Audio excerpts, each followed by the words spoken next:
నిదయే సర్వవిద్యానాం విసజే భవరోగిణాం గురువే సర్వలోకానాం దక్షిణామూర్తయే నమ.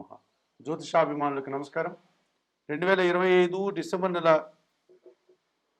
మాస ఫలితాలు. 2025 డిసెంబర్ మాసంలో 12 రాశుల యొక్క మాస ఫలితాలు. ఇప్పుడు ముందుగా మేషరాశి వారు. అయితే ఈ డిసెంబర్ మాసం గురించి మనం మాట్లాడుకునేటువంటి సందర్భంలో తెలుగు మాసాల్లో మనకు మార్గశిర పుష్య మాసాలు రెండిటితో పాటు సౌరమానాన్ని అనుసరించి ఈ డిసెంబర్ మాసం 16వ తారీఖు నుంచి ధనుర్మాసం కూడా ప్రారంభమవుతుంది. ఈ 3 మాసాలు కూడా చాంద్రమానాన్ని అనుసరించి వచ్చేటువంటి మార్గశిర మాసం, పుష్యమాసం, అలాగే సౌరమానాన్ని అనుసరించి వచ్చేటువంటి ధనుర్మాసం, ఈ 3 తెలుగు మాసాలు కూడా భక్తి తత్పరతకు, దీక్షలకు, వ్రతాలకు అనువైనటువంటి మాసంగా మనము ఈ 2025 డిసెంబర్ మాసాన్ని చెప్పుకోవచ్చు. ప్రతి సంవత్సరము డిసెంబర్ మాసంలో ఎప్పుడు కూడా మనకు గోదాదేవి వ్రతాలు, అలాగే అయ్యప్ప దీక్షలు, లక్ష్మీనారాయణ స్వాముల యొక్క దీక్షలు, బాలభోగము, ఇటువంటి విశిష్టమైనటువంటి పూజాది కార్యక్రమాలంతా కూడా మనకి ఎప్పుడు కనిపిస్తూ ఉంటుంది. ముఖ్యంగా ఈ మార్గశిర పుష్య ధనుర్మాసాల కలయికైనటువంటి ఈ డిసెంబర్ మాసంలో 2025 డిసెంబర్ నెల 16 నుంచి సూర్య భగవానుడు ధనుస్సు రాశిలోనికి రావడం వల్ల ధనుర్మాసం ప్రారంభమవుతుంది. అదే సంక్రాంతి రోజున అనగా జనవరి నెల 14వ తారీఖున మకర రాశి ప్రారంభమవుతుంది. మకర సంక్రాంతి వస్తుంది. ఉత్తరాయణ పుణ్యకాలం కూడా ప్రారంభమవుతుంది. 2025 డిసెంబర్ 1 నుంచి మార్గశిర మాసం పూర్తయిపోయి పుష్యమాసం ప్రారంభమవుతుంది. 2025 డిసెంబర్ ఈ 1 నుంచి వచ్చేటువంటి ఈ మాసంలో ఋతువులు కూడా మనకు హేమంత ఋతువు పూర్తయిపోయి శిశిర ఋతువు ప్రారంభమవుతుంది. ఈ 2025 డిసెంబర్ 1న మార్గశిర మాసంలో లక్ష్మీనారాయణలకు పూజాది కార్యక్రమాలు నిర్వహించేటువంటి సాంప్రదాయం మనకుంది. ఇందులో కూడా ప్రత్యేకించి లక్ష్మీ ఉపాసన అన్నటువంటిది మరింతగా మనకు శ్రేయస్సును కలిగజేస్తుంది. ఇటువంటి ఆరాధన చేయడం వల్ల కుటుంబంలో శుభకార్యాల నిర్వహణ కానీ, ఆర్థికపరమైనటువంటి బలాన్ని పుంజుకోవడం కానీ, అనారోగ్య సమస్యల నుంచి బయటపడడం కానీ, కుటుంబ సౌఖ్యం కానీ ఏర్పడడానికి అవకాశం కనిపిస్తుంది. ధనుర్మాసం ప్రారంభమైన తర్వాత అనగా డిసెంబర్ నెల 16 నుంచి తమిళ సాంప్రదాయాన్ని అనుసరించి ఆండాల్ మాసం అనగా ఆండాల యొక్క ఆరాధన, తిరుప్పావై పారాయణం జరుగుతూ ఉంటుంది. మన తెలుగు సాంప్రదాయాన్ని అనుసరించి గోదాదేవికి పూజాది కార్యక్రమాలు నిర్వర్తిస్తాం. ఈ డిసెంబర్ నెల 16 నుంచి జనవరి నెల సంక్రాంతి పండుగ వరకు కూడా గోదాదేవికి నిత్యం తిరుప్పావై మనకు తిరుమల పుణ్యక్షేత్రమైనటువంటి వెంకటేశ్వర స్వామి ఆలయంలో కూడా సుప్రభాత సేవలను పక్కన పెట్టి తిరుప్పావై యొక్క కార్యక్రమాలను మనవారు అక్కడ ప్రారంభించేటువంటి సాంప్రదాయం ఉంది. సంక్రాంతి రోజున గోదాదేవి కళ్యాణంతో ఈ వ్రతం పూర్తవుతుంది. అట్లాగే ఈ విష్ణువుకు సంబంధించినటువంటి ఆరాధన చేసేటువంటి ఆలయాల్లో ప్రత్యేకంగా పసిపిల్లలకు అనగా అబ్బాయిలకు అమ్మాయిలకు ప్రసాద సమర్పణం చేసేటువంటి విధానం ఉంటుంది.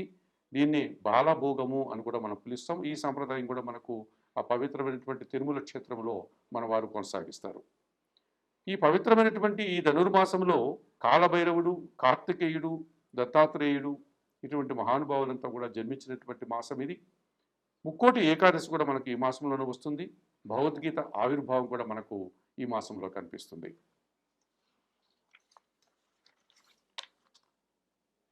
ఈ 2025 డిసెంబర్ మాసంలో ప్రధానంగా గ్రహాల యొక్క స్థితిగతులు కూడా మనం పరిశీలిస్తే సూర్య భగవానుడు డిసెంబర్ నెల 15 వరకు వృశ్చిక రాశిలో సంచరిస్తాడు. 16వ తారీఖు నుంచి ధనుర్మాసంలోనికి ప్రవేశిస్తాడు. అనగా వృశ్చిక ధనుర్మాసాల్లో ఈ డిసెంబర్ మాసంలో సూర్య భగవాను యొక్క సంచారం ఉంటుంది. ఇక కుజుడు డిసెంబర్ నెల 7th వరకు వృశ్చిక రాశిలో సంచరించి ఆ తర్వాత ఆయన ధనుస్సు రాశిలోనికి ప్రవేశించేటువంటి విధానం ఉంది. ఇక ఈ మాసం అంతా కూడా ఆయన ధనుస్సు రాశిలోనే కుజుడు సంచరిస్తాడు.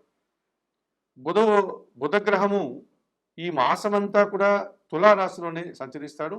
ఆయన ఇటు కన్యారాశిలోకి కానీ అటు వృశ్చిక రాశిలోని కానీ వెళ్లకుండా ఈ మాసం పూర్తిగా ఎక్కువ రోజులు తులారాశిలోనే బుధ సంచారం ఉంటుంది. ఇక గురువు బృహస్పతి డిసెంబర్ నెల 5 వరకు అతిచార రీత్యా కర్కాటక రాశిలోనికి వచ్చినటువంటి ఈయన వక్రించి తిరిగి యథాస్థానమైనటువంటి మిథున రాశిలోనికి ప్రవేశిస్తారు.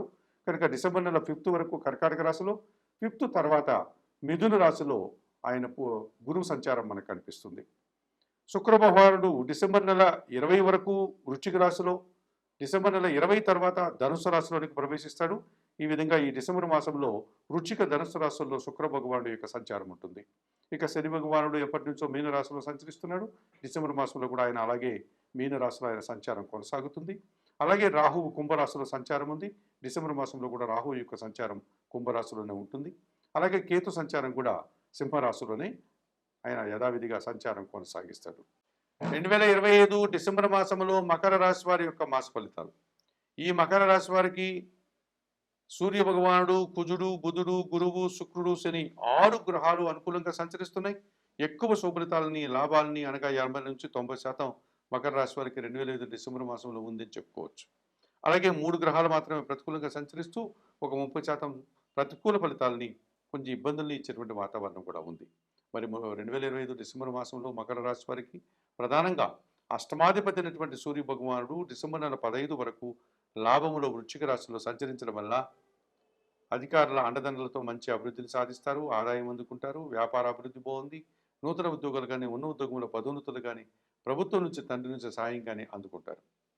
చతుర్థ లాభాధిపతి అయినటువంటి కుజుడు ఈ డిసెంబర్ నెల 7 వరకు లాభములోనే అనగా వృశ్చిక రాశిలో సంచరించడం వల్ల కుటుంబం కోసం అతను వస్తువులు కొనుగోలు చేస్తారు, భూములు కానీ, వాహనాలు కానీ కొనుగోలు చేస్తారు, రియల్ ఎస్టేట్ రంగంలో మంచి లాభాలు అందుకుంటారు. షష్టమ భాగ్యాధిపతి అయినటువంటి బుధుడు ఈ నెలంతా దశమ భావంలో తులారాశిలో ఉండడం వల్ల పోటీ ప్రపంచంలో విజయాలను, నూతన అవకాశాలను చేజిక్కించుకోవడం, వ్యాపార అభివృద్ధి, ఆర్థిక అభివృద్ధి, బ్యాంకు లావాదేవీలు బాగుంటాయి. తృతీయ వ్యయాధిపతి అయినటువంటి గురువు డిసెంబర్ నెల 5 వరకు సప్తమంలో కర్కాటక రాశిలో సంచరించడం వల్ల జన సంబంధాలు పెరుగుతాయి, పెద్దవారి సహకారంతో చాలా పనులు పూర్తి చేస్తారు, వ్యవసాయ రంగంలో మంచి లాభాలు అందుకుంటారు, విద్యారంగంలో కూడా మంచి ఫలితాలకు అవకాశం ఉంది. ఇక పంచమ దశమాధిపతి అయినటువంటి శుక్రుడు ఈ నెలంతా లాభములో మరియు వ్యయంలో అనగా వృశ్చిక ధనుస్సు రాశిలో సంచరించడం వల్ల స్త్రీజన సహకారం బాగుంటుంది, సంతాన విషయంలో శుభవార్తలు అందుకుంటారు, మీ ఆలోచనలు కార్యరూపం తలుస్తుంది, ఆత్మీయుల కలయిక మీకు ఎంతగానో ఆనందాన్ని కలగజేస్తుంది. ఇక 2025 డిసెంబర్ మాసంలో జన్మరాశ్యాధిపతి ద్వితీయాధిపతి అయినటువంటి శని భగవానుడు ఈ నెలంతా కూడా తృతీయ భావంలో మీనరాశిలో సంచరించడం వల్ల జన సహకారంతో పాటు పరివార సహకారం బాగుంటుంది, వ్యవసాయ రంగంలో లాభాలు, ఇంటా బయట సంతోషకర వాతావరణం నెలకొంటుంది. మరి 2025 డిసెంబర్ మాసంలో ఈ మకర రాశి వారికి సూర్య భగవానుడు, కుజుడు, బుధుడు, గురువు, శుక్రుడు, శని 6 గ్రహాలు అనుకూలంగా సంచరిస్తూ అధికంగా సుఫలితాలని, మంచి ఫలితాలని, లాభాలని, అవకాశాలని అందిస్తున్నాయి. 80% సుఫలితాలకు అవకాశం ఉంది. మరి 2025 డిసెంబర్ మాసంలో బుధుడు, గురువు, రాహుకేతులు ప్రతికూలంగా సంచరిస్తూ కొన్ని ఇబ్బందులు ఇచ్చే వాతావరణం కూడా ఉంది. ఇందులో భాగంగా చతుర్థ లాభాధిపతి అయినటువంటి కుజుడు డిసెంబర్ నెల 7 తర్వాత వ్యయములోనికి ధనుసు రాశిలోనికి ప్రవేశించడం వల్ల కుటుంబంలో అశాంతికి అవకాశం ఉంది, దుబారా ఖర్చులు చేస్తారు, రావాల్సిన ఆదాయం వాయిదా పడుతుంది, భూ సమస్యలు, వాహన సమస్యలు, మనుషులతో అభిప్రాయ భేదాలకు అవకాశం ఉంది. ఇక తృతీయ వ్యయాధిపతి అయినటువంటి గురువు డిసెంబర్ నెల 5 తర్వాత షష్టమంలో మిథున రాశిలోకి వెళ్ళిపోతున్నారు. జన సహకార లోపం, పని భారము, శ్రమ, విద్యారంగంలో ప్రతికూల ఫలితాలు, పరీక్షల్లో కూడా ప్రతికూల ఫలితాలు రావడానికి అవకాశం ఉంది. ఇక ద్వితీయంలో కుంభరాశిలో రాహువు సంచరిస్తున్నాడు, మీ మాటల వల్ల అపార్థాలు, అశాంతికి అవకాశం ఉంది. అష్టమంలో సింహరాశిలో కేతువు నిరాశ, అశాంతిని కలిగిస్తాడు. మరి 2025 డిసెంబర్ మాసంలో ఈ మకర రాశి వారు తప్పనిసరిగా అష్టమ కేతు దృష్టి నుంచి బయటపడడానికి లేక అష్టమ కేతు దోషం నుంచి బయటపడడానికి, ద్వితీయ రాహు దోషం నుంచి బయటపడడానికి శ్రీకాళహస్తీశ్వర ఆలయానికి వెళ్ళి అక్కడ అందుబాటులో ఉండే రాహుకేతు పూజలను నిర్వర్తించుకోండి. అంత దూరం వెళ్ళలేను అనేటువంటి వారు కేతు దోషం నుంచి బయటపడడానికి గణపతి ఆరాధన, గణేశాష్టకం చదువుకోండి. రాహు దోషం నుంచి బయటపడడానికి చాముండేశ్వరి అమ్మవారి దర్శనం, చాముండేశ్వరి అమ్మవారి కుంకుమ పూజాది కార్యక్రమాలు నిర్వర్తించుకోండి. ఇక షష్టమ గురుదోషం ఉంది కనుక దత్తాత్రేయ స్వామి వారి దర్శనం, గురుచరిత్ర పారాయణం, పసుపు పండ్లు స్వామివారి పాదాల దగ్గర పెట్టడం వల్ల మరింతగా మంచి ఫలితాలు పొందగలుగుతారు. ఇక వ్యయంలో కుజుడు సంచరిస్తున్నాడు, దుబారా ఖర్చులు, దుబారా ఆలోచనలు, వాహన సమస్యలు ఉన్నాయి. ప్రతినిత్యం సుబ్రహ్మణ్య స్వామిని దర్శించండి, సుబ్రహ్మణ్య కరావలంబ స్తోత్రాన్ని పారాయణం చేయండి, ఎర్రటి పండ్లను సుబ్రహ్మణ్య స్వామికి నైవేద్య సమర్పణ చేయండి. అలాగే ఎర్ర కందిపప్పు మీ కుటుంబంలో చేసే పని వారికి దానం చేయండి. ఈ రకంగా చేయడం వల్ల 2025 డిసెంబర్ మాసంలో మకర రాశి వారు మరింతగా మంచి ఫలితాలను అందుకోగలుగుతారు.